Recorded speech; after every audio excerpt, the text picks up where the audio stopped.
পুরো November December আমার Facebook ফিডে আইবুড়ো ভাত প্রথম পর্ব, দ্বিতীয় পর্ব, তৃতীয় পর্ব, এমনকি কত পর্বতে চলেছে আমি মনে হয় কাউন্ট করতেই ভুলে গেছি। Hello everyone, welcome to our আইবুড়ো ভাত স্পেশাল ভিডিও।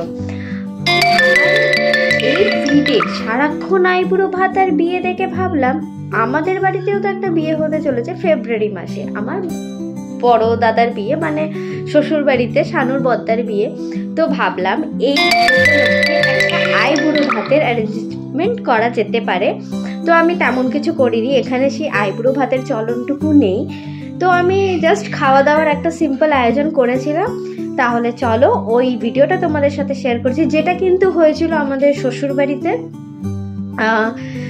তোমাদের সাথে শেয়ার করছি সেই দিনটা আমি ওখানে কি করলাম, কিভাবে বানালাম, কতটা কি বানাতে পেরেছি। খুবই সামান্য কিছু বানিয়েছি, অনেকটা কিছু বানাতে পারিনি, বাট আশা করি তোমাদের ওই ভিডিওটা ভালো লাগবে। যদি ভিডিওটা ভালো লাগে থাকে তাহলে প্লিজ ভিডিওকে লাইক, কমেন্ট, শেয়ার করে দিতে ভুলো না। আর এইভাবেই কিন্তু ভালোবাসা দিও। চলো দেখি তাহলে কি আর কিভাবে প্রিপারেশনটা হয়েছিল। লাস্ট রবিবার আর শনিবার ওখানে স্টে করে গেছিলাম, যাতে সকাল সকালই সব কিছু করে নেওয়া যেতে পারে, বেশি বেলা যেন না হয়ে যায়। সকালে সবার প্রথমে উমাইজার জন্য ব্রেকফাস্টটা বানিয়ে নিয়েছিলাম, তারপরে ওকে চান টান করিয়ে ওকে ঘুম পাড়িয়ে দিয়ে আমরা লেগে পড়েছিলাম সব কিছু গোছাতে। এদিকে শানু ঝুরঝুরি আলু ভাজার জন্য আলুগুলোকে কাট করে দিচ্ছে। হ্যাঁ, আমরা কিন্তু সবাই মিলে মিশে কাজ করেছি। রান্নাটা আমি করেছি আর সব কাটাকুটিটা শাশুড়ি মা, বর এরা সবাই মিলে করেছে। এদিকে মটন কষাতে বসিয়ে দিয়েছিলাম, আর সাথে সাথে চলছিল চিকেন ম্যারিনেশন। বেগুন ম্যারিনেট করেও রেখে দিয়েছিলাম, যাতে ভাজাভাজি সব যা আছে সব যেন একসাথে হয়ে যায়।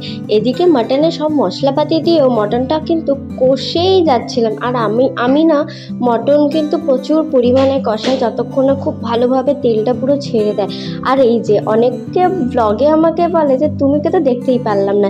এই অবস্থায় থাকি যখন আমি বাড়ির কাজবাজ করি বা কোনো কিছু করি, এই অবস্থায় আমি কি করে সবসময় নিজেকে ক্যামেরার সামনে আনবো।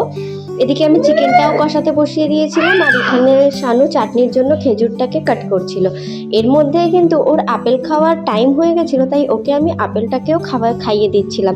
হ্যাঁ, উমেজা এখনও অবধি আপেল সেদ্ধ করে খায়, ওকে আমি কাঁচা আপেল দিই কিন্তু ও রিফিউজ করে দেয়। তাই আমি ভাবি যেভাবেই খাচ্ছে অ্যাটলিস্ট খাক। আচ্ছা, এদিকে কিন্তু আবার চাটনির প্রিপারেশনও হয়ে গেছে, আর আমার কিন্তু চিকেনটাও 90% অলমোস্ট ডান হয়ে গেছে। হয়ে যাওয়ার পরে শাশুড়ি মাকে বললাম আপনি কেন হাত দেবেন না, ইলিশ মাছ এনেছিল বর, তাই বললাম ইলিশ মাছটাকে ভাজার দায়িত্বটা আপনারই থাকবে, কারণ আমি এখনো অবধি ইলিশ মাছ বানাইনি। তাই ভাবলাম ইলিশ মাছের দায়িত্বটা শাশুড়ি মাকেই দিয়ে দিই। উনি কিন্তু খুব ভালোভাবেই পুরো গোটা গোটা মাছ তুলে ধরেছেন। আমার কিন্তু অনেক সময় মাছ ভেঙে যায়, তাই আমি মাছের দায়িত্বটাকে ওনাকেই দিলাম। এদিকে আমরা হয়তো কোনো কিছু নিয়ে কথা বলছিলাম। তো যাই হোক, শানু কিন্তু ঝুরি আলু ভাজার জন্য প্রিপারেশন স্টার্ট করে দিয়েছে, আর আমি এদিকে বানিয়েছিলাম ভেজ ফ্রাইড রাইস। তো ফ্রাইড রাইসের জন্য সমস্ত সবজিপাতিগুলোকে ভেজে আমি চালের মধ্যে দিয়ে দিই, আর সব কিছু কমপ্লিট হয়ে যাওয়ার পরে এবার ছিল সুন্দর করে সাজানোর পালা। এর মধ্যে কিন্তু আরও 2-3টে আইটেমও ছিল, কিন্তু আমি সেগুলোর আর ভিডিও করতে পারিনি, প্রচুর পরিমাণে কিন্তু লেটও হয়ে যাচ্ছিল ভালো। তাই মুখেই বলে দিই ছিল কি কি, তোমরা তো ভিডিও দেখতেই পাচ্ছ, তাও আমি বলে দিচ্ছি। ছিল ফ্রাইড রাইস, বেগুন ভাজা, গোল গোল করে কাটা আলু ভাজা, ঝুরি আলু ভাজা, স্যালাড, চিকেন, মটন, মাছ ভাজা মানে ইলিশ মাছ ভাজা, আর কিছু মিষ্টি, চাটনি, পাঁপড়, ছিল মিষ্টি দইও। ইনি হলেন দাদা, আর এনারই বিয়ে হচ্ছে ফেব্রুয়ারি মাসে। তো আমরা সবাই মিলে কিন্তু আয়োজনটা করেছিলাম। তো দেখে নাও, আমার বর করেছিল, আমার ননদ শাশুড়ি করেছিল, আর যে মেন যে সব কিছু পরিমাণ মতো ঠিক বলে দিয়েছিলেন তিনি হলেন আমার শাশুড়ি মা।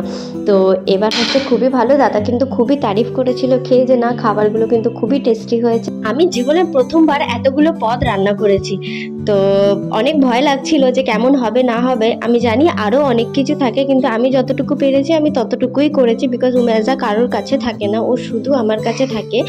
আচ্ছা, এবার এই ভিডিওটি আমি এখানেই শেষ করলাম। তো তোমাদের এই ভিডিওটা কেমন লেগেছে সেটা কিন্তু আমাকে অবশ্যই জানিও, আর ফেসবুক থেকে দেখলে আমার এই প্রোফাইলকে অবশ্যই ফলো করে যেতে ভুলো না, আর ইউটিউব থেকে দেখলে আমার পেজটাকে প্লিজ সাবস্ক্রাইব করে দিও। অ্যাকচুয়ালি আবার দেখা হবে নেক্সট কোনো ভিডিওতে, নেক্সট কোনো ব্লগে। ততদিন তোমরা সবাই ভালো থেকো, সুস্থ থেকো, আর এইভাবেই সবাই সবার পাশে থেকো। বাই।